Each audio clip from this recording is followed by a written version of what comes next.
It's a privilege to understand who you are, and our systems are at war. It's an economy of attention. They want our attention, but I need my attention. That's not selfish. That's not being self-centered. It's learning to center myself. It's learning to come from an authentic place in my life. If you made learning what makes you happy your number one priority in your life, your whole life would change. That's four-time Grammy-nominated singer-songwriter Jewel. I'm Leah Smart, and this is Everyday Better. May is Mental Health Awareness Month. Here at Everyday Better, we are always striving to take care of our overall well-being, but that includes our mental health, whether that be at home, at work, or in our relationships. So all month, we're focusing on some of the most common, yet least understood mental health challenges. We'll be getting into the science of panic attacks with ABC News' chief national correspondent, Matt Gutman. We'll also explore our addiction to dopamine with scientist and best-selling author Anna Lembke. But to kick things off, I have a really special guest in store for you. I am so excited for you to hear Jewel's mental health journey. It's a story that I know will stick with me forever. We'll be back in just a few moments.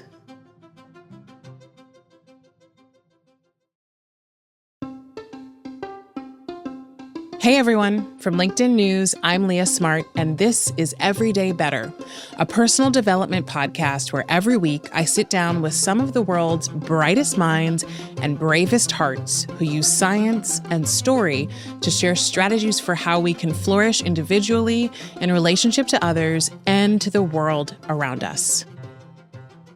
As regular listeners of the show will know, I recently gave birth to my first baby. And as I adjust to my new life as a mom, my lovely producers, Grace and Emily, are helping me out. I'm going to let them take over for just a few moments, and then I'll be back with you for the rest of the show.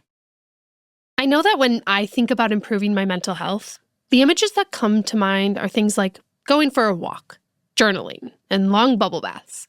And don't get me wrong, I love those things. But I think at the heart of every journey towards better mental health is actually something much deeper. A quiet yet radical commitment we make to ourselves. We may never announce it to the world or even say it out loud, but this commitment to growth, self-worth, and inner peace can change everything. Our guest today is Jewel Kilcher, but you may know her simply as Jewel, and her story is a testament to that very choice. It's a reminder that healing, even in the most difficult circumstances, is not only possible, it's something we can learn and practice. A four-time Grammy nominee, Jewel is a singer-songwriter whose genre-spanning albums have sold over 30 million copies worldwide. She burst onto the scene at age 21 with the release of her folk album Pieces of You, which went 12 times platinum in the US alone and became one of the best-selling debut albums of all time. Throughout her career, Jewel has refused to play by the music industry's rules, shifting genres from folk to pop to country and back again, taking intentional breaks to protect her mental health and creativity, and expanding her artistic practice to include poetry, immersive art, and acting. But before all her success, she was just a small-town girl, growing up on an Alaskan homestead. At 15, she left home and spent her teenage years hitchhiking across the country and living out of her car. She knew her difficult circumstances meant the odds were stacked against her, and she wondered, was happiness a teachable skill? And as a homeless teenager, she set about finding out. Using writing as a tool, Jewel taught herself mindfulness, long before the term was mainstream, and before she even had the words for what she was doing. Jewel is the ultimate me-searcher, a term we love on the show. And her unwavering commitment to her own happiness and self-discovery has kept her centered throughout her long career. That's why mental health is embedded in everything she does, from her nonprofit, the Inspiring Children Foundation, to her recent immersive art and meditative music project, The Portal. Today, Jewel shares the story of her mental health journey and the tools that helped her build a deep commitment to well-being. She reflects on the need for intentional career breaks and why she believes creating self-worth unlocks a stock market of magic. Here's Jewel.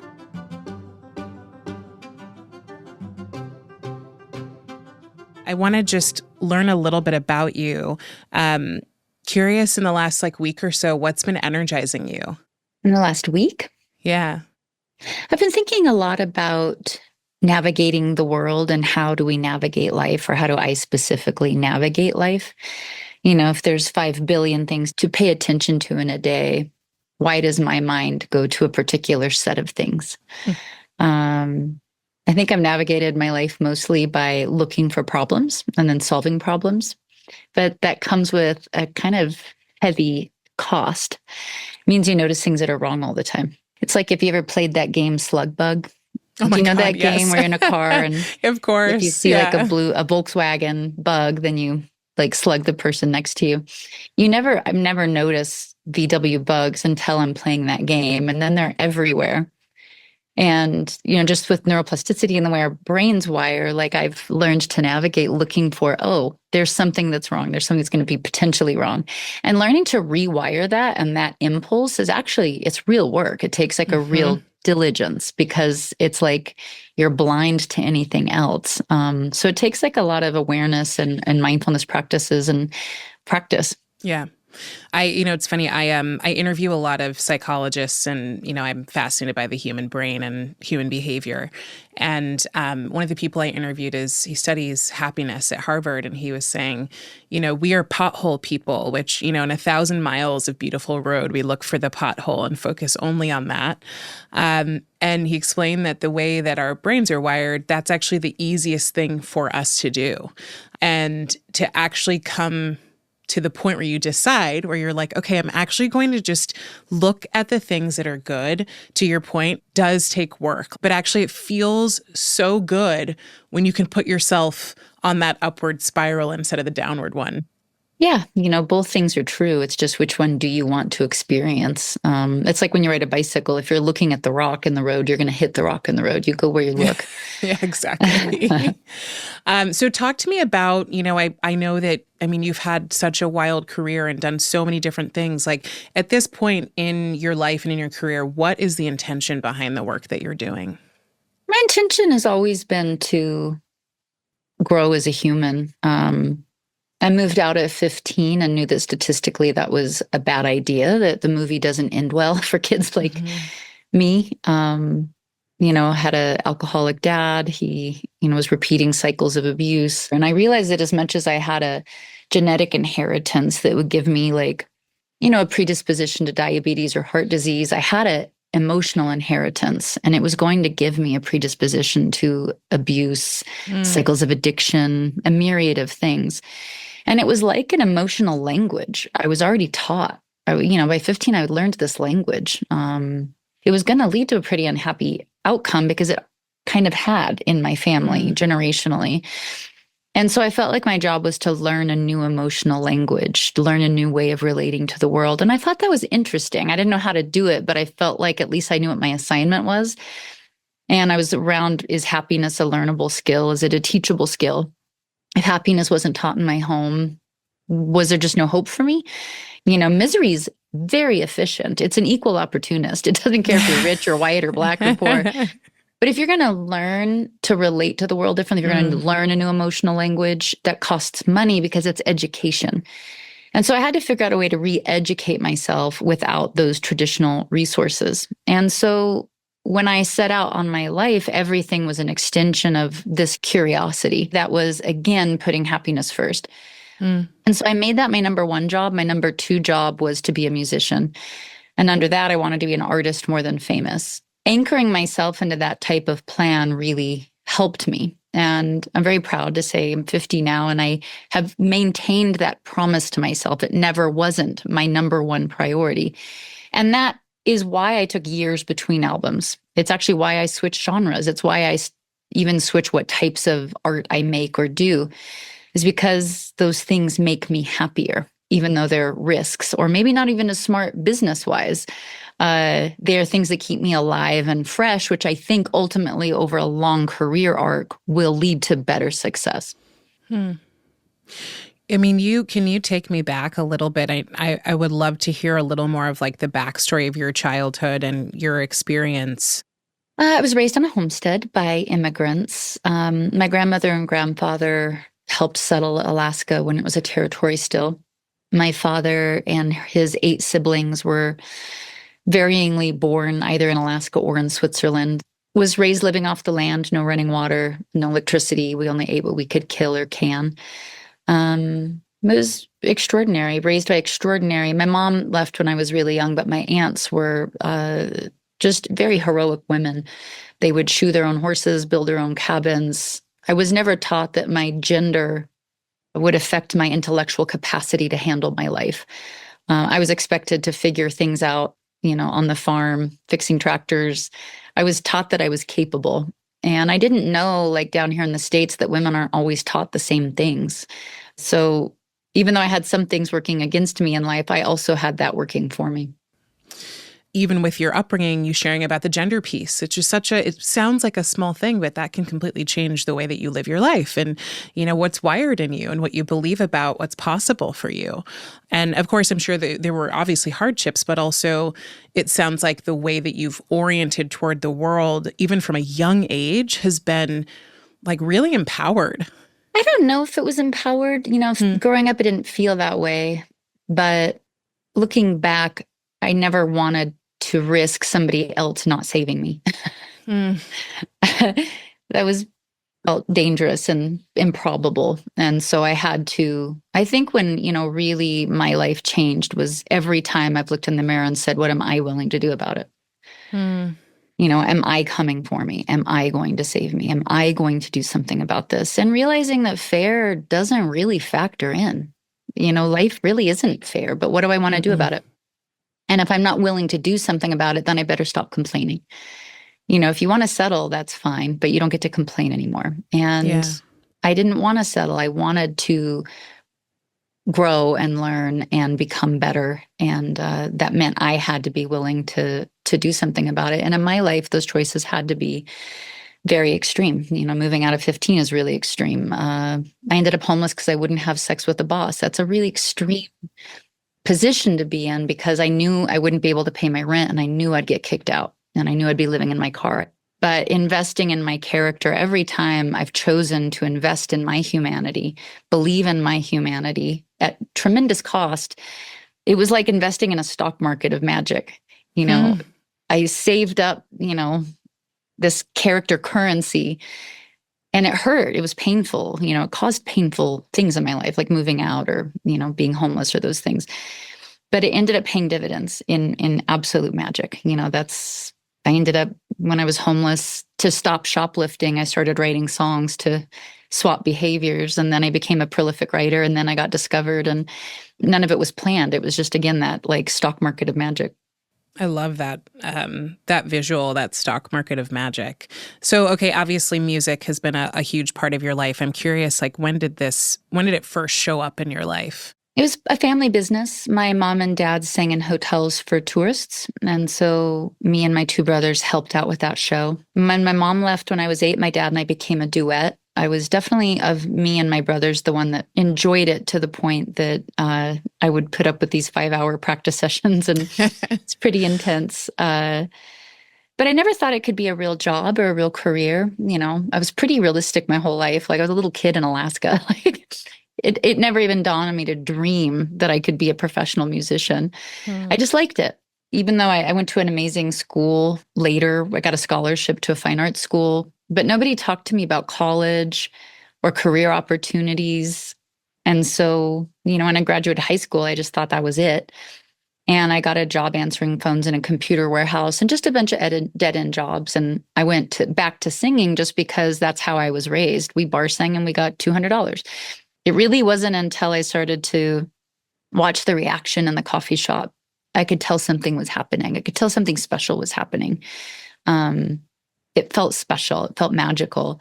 Later, when I got discovered, I was homeless. I was 18. I almost didn't sign my record deal because I didn't think somebody with my emotional background could ever handle fame. I just knew to be very afraid of it. Fame doesn't work out, like statistically. I don't know how everybody thinks so optimistically that they're going to be famous. It's like drug addicts. They're going to be the one, person that's not going to hurt. Fame looked very dangerous to me because I was offered $1 million signing bonus as a kid. But, I grew up horse trading, grew up on a ranch. Like nothing is free. So why would somebody give me $1 million? Like, what was the catch? Mm-hmm. So I went to a local public library and asked if they had any books on the music business. And there was one book called Everything You Need to Know About the Music Business. So I printed it and learned about the contracts and how they're structured. And that basically this was $1 million loan payable against record sales. And then when I saw how splitting, the artist's share of an album, the amount of records I'd have to sell to break even were astronomical. So I knew that the odds were just very, very against me. And so I was willing to assume that the bidding war was really about competing with other labels. It probably wasn't about how talented I may or may not be. And that it would behoove me to not get caught up in that and to really think about what I needed, what I wanted, and what would help me succeed. And again, that comes back to my goals. I wanted to be an artist more than I wanted to be famous. I wanted a career. I didn't need $1 million advance. And so I got very clear about what I did need. I needed rent money, which was small. I didn't need a lot. And then I took the biggest back end anybody had ever been given. So the biggest royalty mechanical rate. And then we built it in a stepped manner so that for every 1 million albums I may or may not sell, I would get a higher and higher percent. And so that's the deal we struck.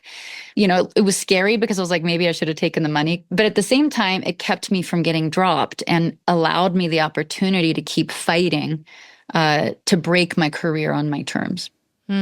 Wow.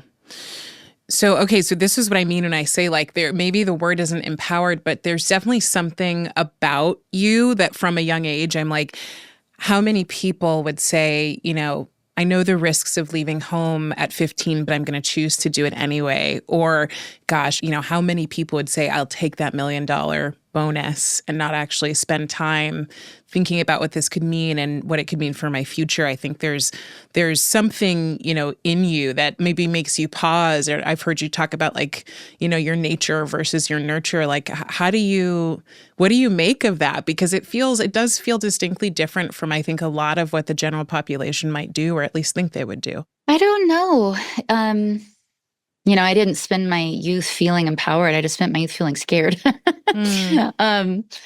But going forward anyway, and then trying to make decisions that wouldn't hurt me. Yeah. And not that I succeeded all the time. I made plenty of dumb choices, but trying to be thoughtful, promising myself, like I promised when I was 8 not to drink or do drugs, because I knew watching drunks in bars that I'd probably never get out of it. I knew there was something in me that was so hurting and so in so much pain that I probably, if I ever did drink or do drugs, would never get out from under that. Like I knew enough to be scared.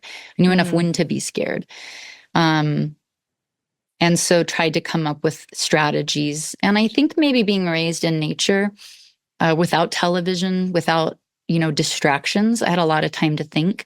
I learned to enjoy being thoughtful, pausing. When I wrote, it was like everything would get quiet and I would see patterns. And I learned to find that an enjoyable experience. And it ended up being, today what you call just like a really healthy coping mechanism, I guess. So talk to me about, shoplifting and then replacing that with songwriting. Like, tell me a little bit more about having this experience of being addicted to shoplifting and then doing more songwriting and getting discovered. Yeah, I'd say, so I moved to San Diego to take care of my mom who was sick, series of dead-end jobs, got propositioned by the boss, started living in my car got stolen. It's very tiring being homeless. I don't think people realize it's kind of like you think, oh, that person's doing nothing all day, but surviving all day is really exhausting. Trying to stay safe on the street is hard. Trying to eat when you don't have food, it's just exhausting. And then the amount of fear that you have, obviously, is really tiring. I started shoplifting probably around then, probably a little before I was homeless. At first, I thought of it as just caring for myself. It was mostly food. And then it started to extend into other things that were just comforting. Like I remember stealing a Christmas present for myself, a dress, and putting it under a Christmas tree so that I'd have a present for myself when I was 16. Oh, wow. Things like that were like, I guess, ways of me managing being alone. And when I was homeless, it really escalated. And I realized I was going to end up in jail or dead if I didn't do something about it. And I remembered the Stoic quote. It was like, happiness doesn't depend on who you are or what you have. It depends on what you think. And it was disappointing to at 15, I moved out and I didn't want to be a statistic. And then you flash forward 3 years, I'm 18 and I'm homeless and shoplifting. Like, I'm a statistic. It's such a bummer I tried to be so thoughtful about not being a statistic, and I still ended up being one. It was a real, big moment for me. And so this Stoic quote, I was like, what if I could turn my life around one thought at a time? The problem is I couldn't tell what I was thinking. Today, I would call it disassociative, but I didn't know that word. I just knew that I couldn't witness my thoughts in real time, which is a real problem if your only life plan is to change your life one thought at a time. Through your thoughts. So that was the first thing I had to solve for. And as I thought about it and pondered, I realized my hands are the servants of my thought. And if I want to know what I'm thinking, watch what I'm doing. And so maybe if I could watch what my hands did all day, I could figure out what I was thinking. So my huge life plan was just write down everything my hands did for 2 weeks or a month. I had no idea what I was doing. I was just still stealing. Whatever I did though, I wrote it down. Opened a door, wrote it down. Washed my hands, wrote it down. Somebody tried to shake my hands and I wouldn't. I wrote it down. At the end, I looked at my data and was trying to get a takeaway. I had no idea what I was looking for. And I was like, wait a minute. I haven't had a panic attack in 2 weeks. It was like a clinical trial, glaucoma medicine makes your eyelashes grow. It's like a weird side effect. And they're like, wait a minute. Right. That's what it was like. I was like, what have I stumbled on? What happened? What about me watching my hands made me not have a panic attack?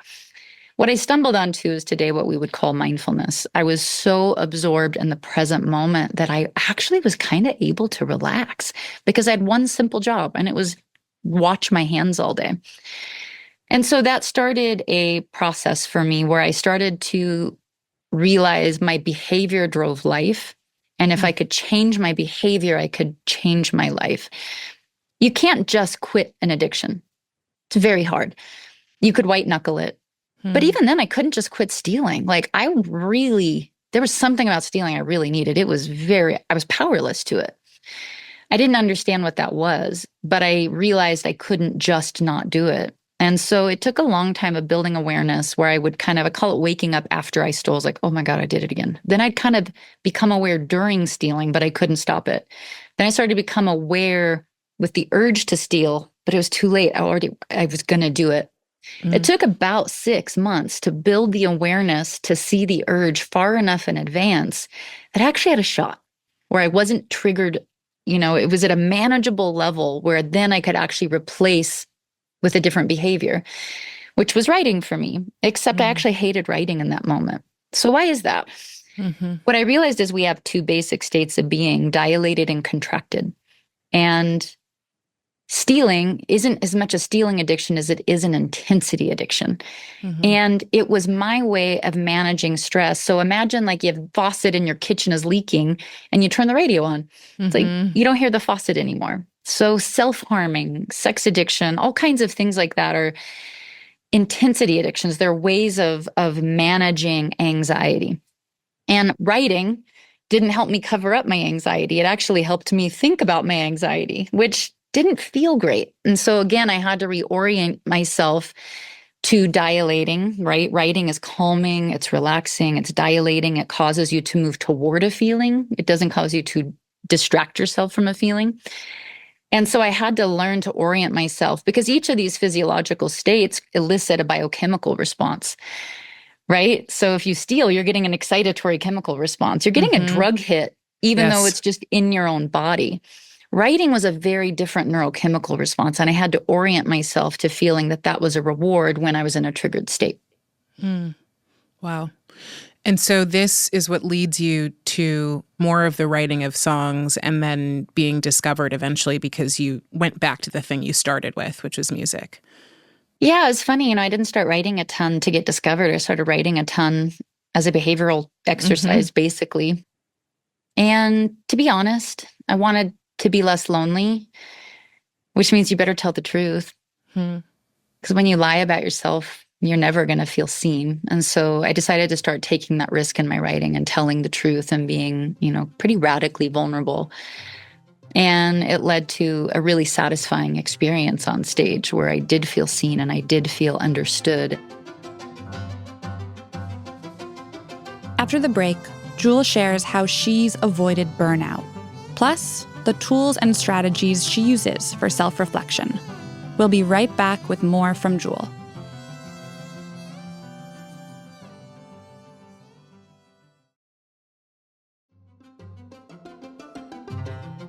And we're back with Jewel.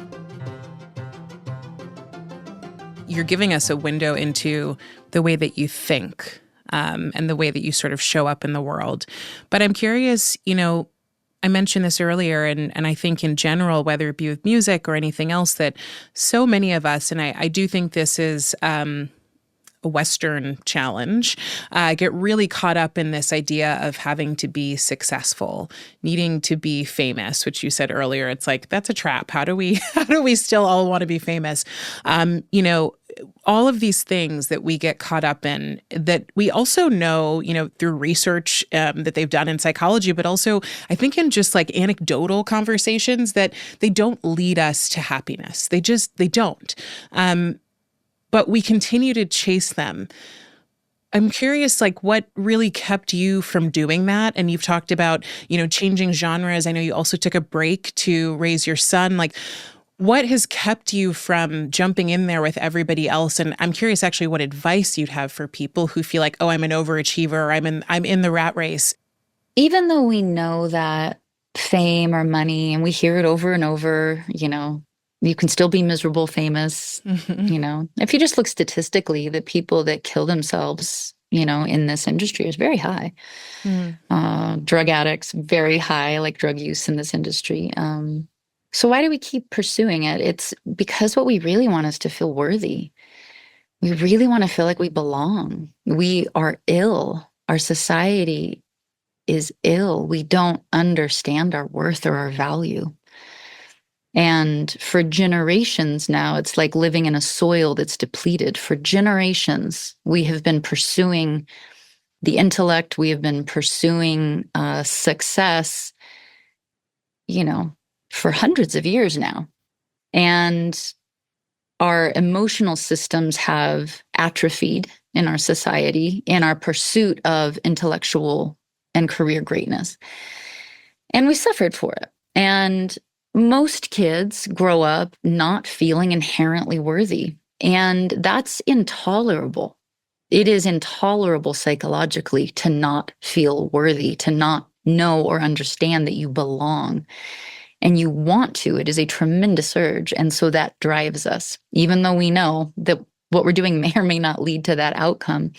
Learning to heal worthiness is a whole other ball of wax.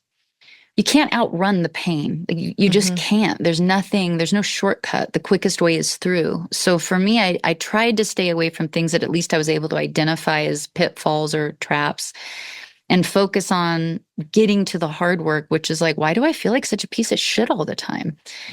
Why was I so neglected? And was that me? Am I so unworthy of love that neither of my parents took care of me? It was a long, long road. It's still a long road. I find healing self-worth to sort of be this spiraling thing, where we come back to the same issue quite a lot, but it's not the same. We've spiraled up. Healing is this spiral. Yeah, we keep touching into these core issues for us, and we might the rest of our life, but it is changing and it is growing. With my career, I felt like it was always secondary to, I call this good work. This is good hard work. This process of discovery, everything, it's the spring water, it's the headwater that everything flows from. And so my songwriting is downriver of this spring well of discovery. My drawing, my parenting, my partnering, my career are all downriver. And so if I focus really intentfully and intensely on the spring water, everything downstream should benefit. And so for me, it was just trying to invest my emotional energy and my emotional capital where I thought it would pay the biggest dividends. And that meant going against the norms a lot.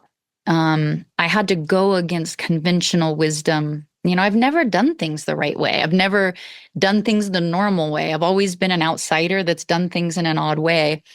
But there's a path for anyone. You have to find your own authentic way forward in your life. And then kind of magical things against that stock market of magic, kind of magical things happen as a side effect of that. But it takes a stubbornness. But at least your stubbornnness is working in a good way for you. Correct. Like channeling that stubbornness in a healthy way versus just, pointless rebellion. And, it meant after Hands, my second album was, my first album was a success. My second one was a success. And then I quit because it didn't work for me. My career worked. The music worked. I was super thankful. But I got really famous. Death threats 24/7, can't walk across the street, famous. And I didn't like it. It made me deeply unhappy. And it was confusing because I worked so hard to get there. But I had to just come to terms with the fact that it didn't agree with me, even though the whole world was like, you did it, keep going. I was exhausted and unhappy. And so I gave myself permission to never do it again. I gave myself as long as it took. It ended up being about 2 years to see if there was something else I wanted to do, like photography or cooking or something else. I was young. I was 22, maybe. Too young to just never work again, but financially capable of never working again. It was weird. What I realized that I actually really loved music. I loved it. I actually just didn't like being that famous. And in the amount of 2 years that I quit, my fame dropped a lot. I was able to, by the end of that 2 years, go grocery shopping without a bodyguard. I was like, oh, got it. I actually just don't like this level of fame, but I can handle this level of fame. And so I actually need to manage the pace of my career in a very different way. And what the industry tells you is you better just get up as high as you can and stay there. Keep going. Yeah. That's anti-nature. And I really need people to hear that if you are in conflict with nature, nature will win. You will exhaust yourself trying to beat nature. And I love capitalism. I love business. I love my career. But I don't want to pit myself against nature. And if we think that our careers are going to do this all the time on some skyrocketing graph, you're just in for a rough ride. Because the price you're going to pay to keep that type of graph going is probably with your health. It's probably with all of your relationships. You will pay the price to rob something so that this one thing can unnaturally grow. I'm part of nature, and I wanted to be part of cycles. There's winter, there's fallow seasons. I had to have fallow seasons. I'm a writer. I have to have quiet. I can't just make oranges. If I'm a tree, I can't make fruit all the time. I have to grow without fruit. There's a reason nature has the cycles it does. And I decided to put myself in harmony with that as much as I could so that I could choose my sanity and figure out how to heal. Wow. Okay. So the anti-nature piece is really powerful to me. I've thought a lot about, all of our lives being cyclical and seasonal and recognizing what season we're in. And not attaching ourselves to an external narrative that says no, if you hit success, you better stay in that season as long as you can. And if you don't, you're in trouble. It's like the threat, right? It puts you in that feeling of okay, I got to fight my way. Like you said, fight my way and stay in and stay seen. I think it's really powerful that you use nature as a way to talk about this, that you even use a simple analogy like an orange tree, which, nothing can bloom all the time. But we've sort of gone against our own nature, especially in our society, to say, no, if you can bloom, you must stay blooming or you're no longer relevant. When you are willing to put your self-worth outside of you into other people's hands, you're very easily leveraged. You've given somebody else the key to say, I can get you to behave how I want you to behave, when I want you to behave, because you believe that your value is tied up in your ability to do it. It's just a losing proposition. I want a long career. I want longevity. I care about longevity. I want to be able to create my whole life. And so that means I have to create an environment that allows me this arc where I'm thinking about 60 years and 70 years, whereas the business is just thinking about this profit cycle, this profit cycle, this profit cycle. They're not willing to compromise a quarter or a couple of quarters. And so if you're not willing to do that for yourself in your life, nobody else is. we've talked about happiness and you starting to figure out, like, is this a learnable skill, which we know that, like, optimism and, some of these more positive skills on, like, the mood elevator or some of these more positive emotions are learnable, right? But as you're talking about self-worth, and I'm thinking about this conversation, it sounds like perhaps what you're saying is, like, the best journey we can go on is that journey of discovering our own self-worth. What's is it Joseph Campbell? The privilege of a lifetime is to be yourself. Beautiful. It's a privilege to understand who you are, and our systems are at war. It's an economy of attention. They want our attention, but I need my attention. That's not selfish. That's not being self-centered. It's learning to center myself. It's learning to come from an authentic place in my life. And to do that, I have to be willing to fall in love with myself. If I was to get in a new relationship, I'd give it time. I'd give it resources, right? We wouldn't think like you're going to start dating somebody and you're not going to hang out with them. You're not going to give them your time and the benefit of a doubt here and there. But we really don't give ourselves that time. We don't think, what is the kind of quality time I have set aside to understand who and what I uniquely am in the world? And so developing practices, around that is important. But it isn't a trait, skills that are taught nowadays. Even meditation isn't enough, in my opinion. But understanding what your unique you-ness is takes time and dedication and resources. Yeah, I mean, and I completely agree. I've been meditating for probably a decade, and while I've found it incredibly powerful, I've also then gone down the rabbit hole of, well, what else do I want to do? And so when you talked about writing, that's something for me that has been life-changing, and I've loved it since I was a kid. And so I didn't really realize that I could use this thing as a way to support my own healing and my own kind of processing of my own life and just what I wanted and who I am and how I change. And I think of it, you put it so beautifully, but I think of it in the same way that you do, that if I can prioritize that, then hopefully everything else that comes into my life, people, careers, whatever, will benefit from the fact that I've chosen to make that important versus putting those other things first and hoping that someday I'll have time for myself, or have time to even consider my own sense of, like, inherent or internal self-worth. I'm curious, for people listening who are going, well, where do you even start on like a journey to figuring out my own self-worth, and how do I know if I think I'm worthy or not? Where would you start? I think writing is a great tool for anybody. It's not about how well you write. It's about the process of what happens to yourself and your mind. We have a mind, a body, a spirit, a heart. And usually they're all working in 4 different directions. Like while I'm driving my car, I'm thinking about work, but I'm having a heartbreak about my boyfriend. Like just I'm pulled in 4 different directions. Writing causes all 4 of those things to focus and go in the same direction. Anything that helps you do that is worth doing more of. There's a practice that I do as a Native American practice called the hoop practice. Sadly, it's nothing you can learn.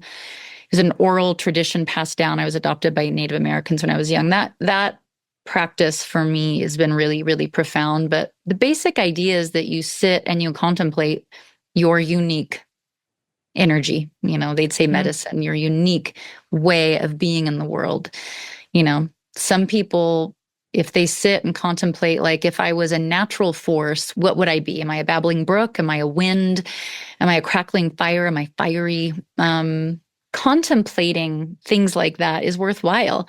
And what's authentic to you might be that you're kind of like a menacing thunderstorm on the edge of the horizon. You don't know if it's going to go left or right. That could be authentic to you, and that's okay. You start to see what kind of self-judgment you have as you start to, realize, are you okay with just a simple visualization like that, for instance? I love that. I've never heard of that, but that's beautiful. Okay, so Jewel, you've mentioned 2 things that I'm like, oh my God, I'm never going to forget this. The stock market of magic. I'm like, I'm keeping that forever. And the other thing is, of course, this promise you made to yourself, which, gosh, I think we'd all be better off if we could make a promise to ourselves that's authentic to us, but in the same vein that you've done this, which basically means like being true to who you are and true to what you want. What advice do you have for people who want to make a promise to themselves like this, as they're listening to you and hearing your story and going, wow, you've been met with so many moments where you could have broken it, but you chose not to. Like, am I strong enough to do it? And how do I do it? I think that, healing is hard work, but being dysfunctional is exhausting. And so if you're going to work hard, you might as well work hard in a way that has the possibility for a better outcome. Mm-hmm. Because I know where my dysfunction's leading me. It's never really going to change. It's probably going to get worse. And I hope everybody chooses themselves. I hope everybody chooses their happiness. If you made learning what makes you happy your number one priority in life, your whole life would change. Now, does that come with serious consequences? It does, because it might mean you have to leave a relationship. It might mean you have to say goodbye to some friends. It might mean that you have to let go of some nasty habits that are really hard to let go of. You might have to be willing to say, I'm going to say no to this job, even though I don't know how to support myself. But again, in those dark moments when it looks like you're losing in the moment, that stock market of magic, it exists and it's real, and not to say you won't go through some pain, but it's going to lead to a much better outcome. And so I just hope everybody feels like taking that risk could be worth it. Because it's kind of, you don't get to choose how life changes. Bad things happen. They're going to keep happening. I participated in self-growth for a while because I thought it was a way of controlling life. If I was very honest about it, I was like, wait, if I heal perfectly, can I never have a problem again? Will I foresee the future and never be betrayed? I definitely participated in my spiritual practices and my self-growth practices because I was just trying to figure out how to game life. It was very hard to realize, bad things happen. I will get wiser. I'll get more discerning. I'll make healthier choices, but bad things are still going to happen. And so if I don't get to choose how life changes, I only get to choose how they change me. And if we can focus our energy there, that actually is within our control, right? We can't control our environment all the time. That's, again, anti-nature. But if I put all of that energy into how do I choose to grow with this? What kind of person do I want to evolve into? Then that's a pretty good use of emotional capital. Okay, Jewel, I'm going to have you complete these 3 statements for me with anything you want. The first is better humans are evolving all the time. Better work is in alignment with nature. And a better world has a heart-led approach. Jewel, this has been incredible. What a beautiful story. And you are so obviously such a beautiful soul. So thank you for just sharing yourself and your wisdom here. This has been really wonderful. Thank you.